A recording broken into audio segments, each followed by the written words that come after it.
Ребят, короче, к нам подъехала очередная трэш-история, в этот раз Volkswagen Golf.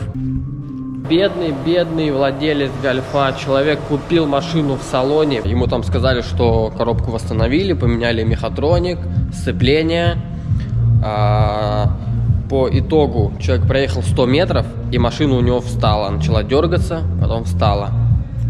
По параметрам видно, что у мехатроника пробег 90 тысяч, у машины у самой пробег 200, то есть, скорее всего, он менялся, там что-то они пытались сделать.